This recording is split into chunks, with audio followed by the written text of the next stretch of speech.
Hey, welcome. So today we're going to dig into a really powerful idea, one that asks a huge question: your money or your life? And how you answer that, well, it could completely flip the script on how you think about your job, your money, and maybe most importantly, all the time you have. You know this drill, right? The alarm goes off and it's like a shock to the system. You're probably scrolling through work emails before your feet have even hit the floor. From there, it's just this frantic race against the clock. Shower, get dressed, grab something to eat, and dive headfirst into the morning commute. And then you get to the main event, the workday, which for a lot of us just feels like this blur, you know? A constant stream of emails, meetings about meetings, deadlines breathing down your neck, all while you're just kind of staring at the clock, just willing the hands to move a little bit faster. Finally, you get to go home. You fight through traffic again, throw together a quick dinner, and then just collapse on the couch. You've got just enough energy to zone out to some Netflix, maybe fire off one last email you forgot about, and then it's off to bed, just to wake up and do it all over again. Sound familiar? You know, that whole cycle, it really brings to mind that old dramatic demand from classic movies, right? Like, if a robber literally held you up and said, your money or your life, I mean, the choice is obvious. You'd throw them your wallet in a second. But here's the crazy part. So many of us, day in and day out, are accidentally choosing the money over the life. And this is the entire point of what we're talking about today, what if that's a false choice? What if this whole one or the other thing is a trap? And what if there's a way to completely reframe your thinking so that you can actually have both? Okay, so this whole transformation, it starts right here, in your head. We're talking about a massive shift in your money mindset. And look, this isn't about finding new budgeting apps or clipping coupons. This is about changing the very rules of the game for how you think about earning and spending. All right, so what's the deal with this number? Well, it's pretty fascinating. Researchers who study this stuff, the connection between money and actual happiness, they found that once your basic needs are met, once you have enough, making more money doesn't really make you any happier. And right now, that enough point is estimated to be somewhere around $75,000 a year.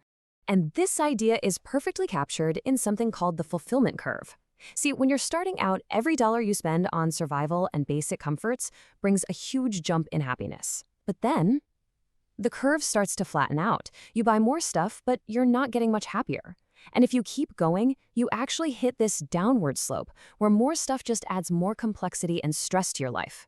The absolute peak of that curve, that sweet spot, that's the point of enough. And this quote just nails why that curve flattens. Because so often, the things we truly need deep down as humans can't be bought. We think we want a new car, but what we're really after is a feeling of freedom. We think we want expensive clothes, but what we're really craving is respect or admiration. We're chasing the wrong thing. So this brings us to a choice, a real matrix moment for your entire perspective on money.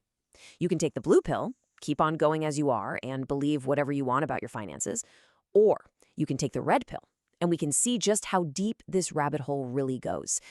And that red pill? It's a completely new definition of money. And here it is. The big truth. Your real currency, the only one you truly have, isn't dollars or pounds, it's your life energy. It's the hours of your life, hours you can never, ever get back, that you trade for the money in your bank account.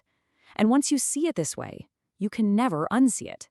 Every time you spend money, you're really spending a piece of your life. So when you start thinking in terms of life energy, the real cost of things just becomes mind-blowing. That shiny new car isn't just a big price tag. It's more than 700 days of your life spent working.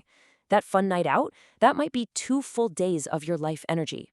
Once you see it this way, every single purchase forces you to ask a very real question. Is this really worth trading my life for? Okay, let's move on. Now that we have this powerful concept of life energy, it's time for a little financial checkup. And this is all about getting crystal clear on where you stand right now.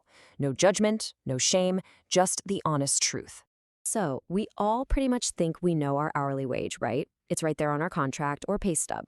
But there is a massive, and I mean massive, gap between that number, the stated wage, and your true hourly wage, which is what you're actually pocketing after all the hidden costs of just having a job. Because think about it, it's never just the 40 hours you're at your desk. You have to add in all the extra time and money your job sucks out of you, the commute back and forth, the special clothes you have to buy for work, your costuming.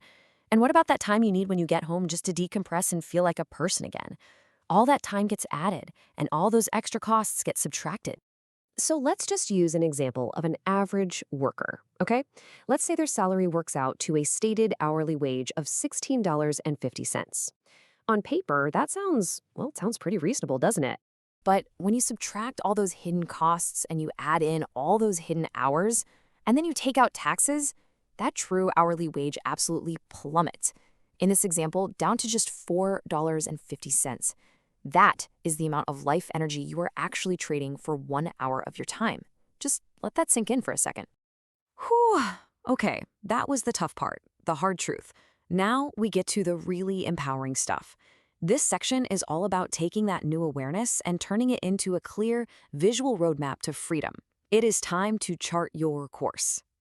And the tool for this is so simple, it's almost funny. A big wall chart. Seriously, stick it up somewhere you'll see it every day. And each month, you just plot 2 little dots, one for your total income and one for your total expenses. And you connect the lines. The simple act of seeing it every day makes you more aware. And you know what? Most people find their expenses just naturally start to go down. Now, as you keep tracking, a gap is going to start growing between your income line and your expense line. And that gap, that's your savings. That's your ticket to freedom, because that money allows you to add a third kind of magical line to your chart, investment income. This is money that your money earns all by itself, without you having to trade a single second of your life energy for it. And this, my friends, brings us to the grand finale, the ultimate goal you're aiming for on that chart, the crossover point. This is that beautiful, incredible moment when your investment income line, that third line, finally crosses above your monthly expenses line. The second that happens, you are financially independent. Work is now something you choose to do, not something you have to do. So we have been on quite a journey here, haven't we? We went from the daily grind to redefining our money as our life, and all the way to charting a visual path to complete financial freedom. So let's wrap this all up. If you're going to take anything away from this, let it be these 5 steps. First, figure out what enough actually looks like for you so you can get off the treadmill. Make peace with your financial past. Then do the math and figure out your true hourly wage. Ingrain this idea in your brain that money is just a symbol for your life energy. And finally, get that chart on the wall and start tracking your way to the crossover point. Because ultimately, that's what this is all about. When you follow these steps, you fundamentally change the game. You're not just managing money anymore, you're managing your life. So the next time you're faced with that age-old question, your money or your life, you'll have the power and the plan to smile and say, you know what? I'll take both. Thank you.